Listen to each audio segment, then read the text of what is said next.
Dalam menangani isu keselamatan jalan raya ini, Kementerian Perhubungan melalui Jabatan Pengangkutan Darat dengan kerjasama pihak polis Diraja Brunei khususnya akan memperkenalkan sistem demerit bagi negara Brunei Darussalam. Pengenalan sistem demerit ini adalah sangat bertepatan untuk dilaksanakan pada masa ini dengan meningkatnya isu-isu kesalahan tabiat memandu. Sistem demerit ini bertujuan untuk memastikan pemandu supaya lebih berdisiplin, berhati-hati dan mematuhi setiap peraturan lalu lintas. Secara ringkas, sistem demerit ini bertujuan bagi membuat langkah pembetulan ataupun corrective measure terhadap sikap atau tabiat memandu secara negatif. Sehubungan itu, baru-baru ini bertempat di Dewan Persidangan Kuala Belait telah diadakan jerayawara Sistem Matan Demerit Negara Brunei Darussalam. Hadir selaku tetamu kehormat ialah Yang Mulia Awang Abdul Muttalib bin Pihin Orang Kaya Seri Setia Datuk Paduka Haji Muhammad Yusof, Pemangku Setiausaha Tetap Kementerian Perhubungan Negara Brunei Darussalam. Saya ingin menyampaikan sedikit statistik yang saya fikir perlu bis kita di sini mengetahuinya. 1.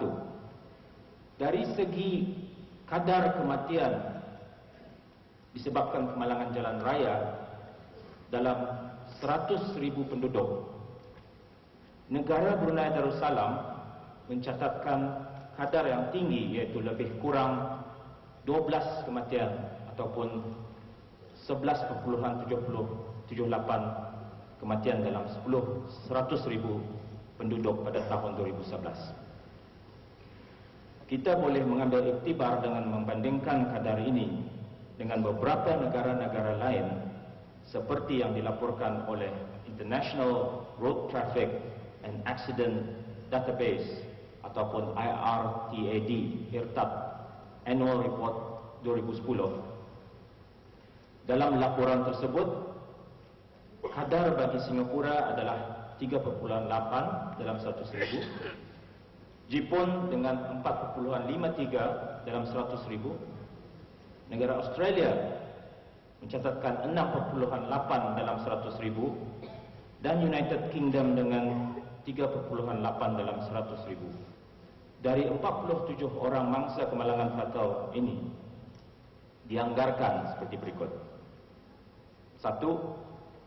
20% mangsa daripada 47 orang itu adalah dari kemalangan berlaku di sepanjang lebuh raya yang menjumlahkan seramai 9 orang fatality, 9 orang kematian. Kedua, 48%, hampir 50% itu berpunca dari tidak memakai tali pinggang keselamatan dengan sejumlah 22 orang fatality. 48% mangsa dari kemalangan diakibatkan kemalangan sendiri, iaitu berjumlah 22 fatality. 42% mangsa kemalangan berpunca dari memandu melebihi had laju ataupun speeding.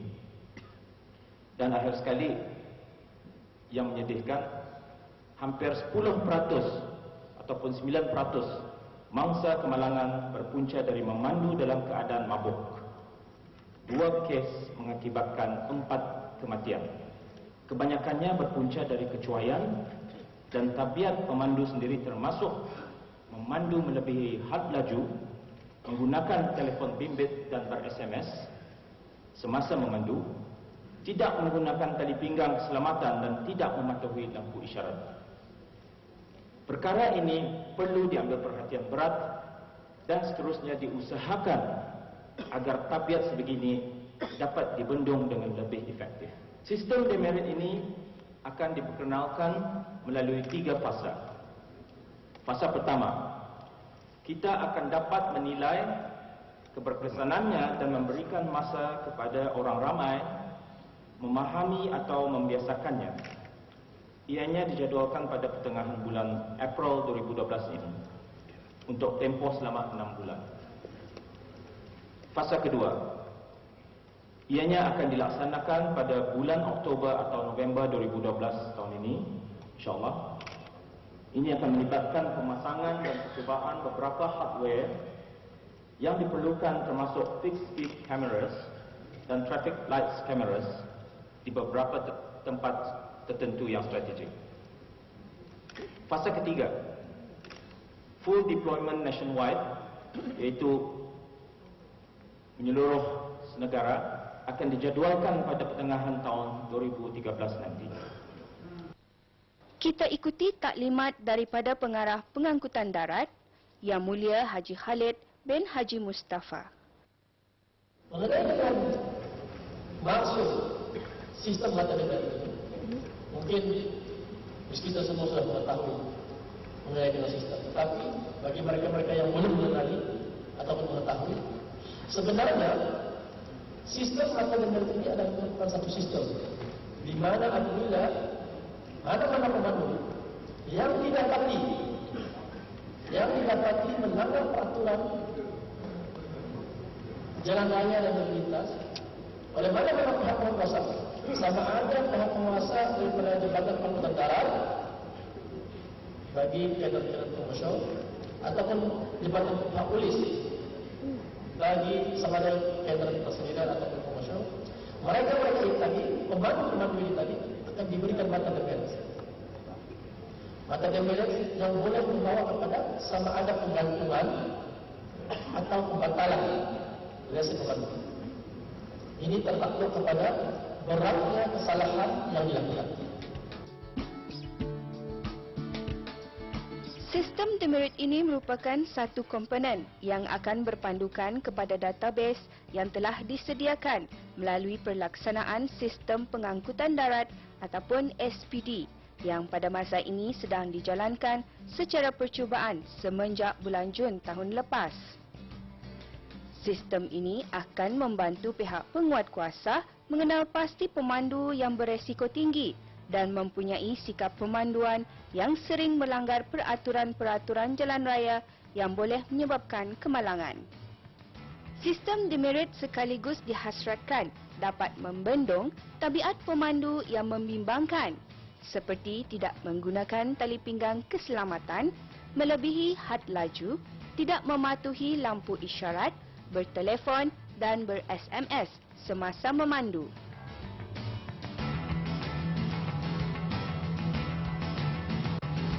Sistem ini adalah sistem terbaru yang kami sudah lama orang berkecimpung dalam driving ni lah. Ndak ada pernah ni berlaku barang macam ni kan. Jadi bagi kami sudah ada pengalaman yang duluan ya. Tertanya-tanyalah, kalau kami ni orang sudah berpengalaman lah driving. Datang masalah macam ni jadi ketakutan terpulang kami. Serta kedua, kalau untuk diadakan untuk orang yang terbaru masa ni, bolehlah dipikirkan tu. Pasalnya pun kebanyakan yang aksiden yang sebetul-betul ni pun didengar pun orang yang muda-muda bah kebanyakannya. Orang yang baru berlesen pun macam tu juga. Baru sebulan dua sudah ada kedengaran orang kemalangan ni kan. Jadi kalau dapat sistem ni boleh dilanjutkan. Boleh dilanjutkan untuk orang yang baru-baru ni. Jadi macam orang baiklah untuk kebaikan untuk mengatasi kemalangan yang sudah-sudah kita ni dengar-dengar ni kan, yang teruk-teruknya lagi pun ada yang sampai berlumba di jalan raya yang orang yang dah terbabit boleh terbabit. Kalau cuma tu kami sarankanlah macam barang ini boleh diteruskan tetapi diikuti oleh orang yang masa kini lah. Alhamdulillah, setelah saya menghadiri pagi ni mengenai dengan sistem debat ini, nampaknya yang tadi bagus je lah untuk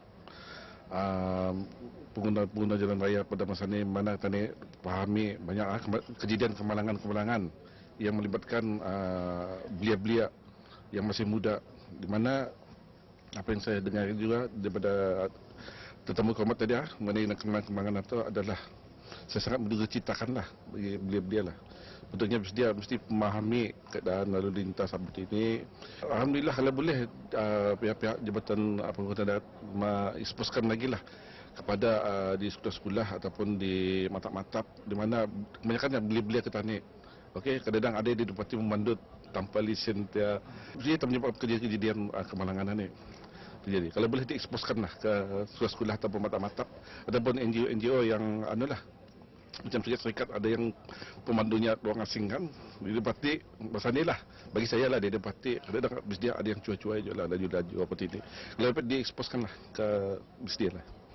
Sebelum saya apa-apa komen mengenai dengan sistem yang diberikan taklimat pada pagi ini, saya mengucapkan tahniah lah kepada Jabatan Pengangkutan Darat, di mana Jabatan Pengangkutan Darat telah mengambil langkah ke hadapan, di mana tujuannya tidak lain dan tidak bukan ya untuk mendisiplinkan pemandu-pemandu kita yang terdapat di negara Brunei Darussalam ini.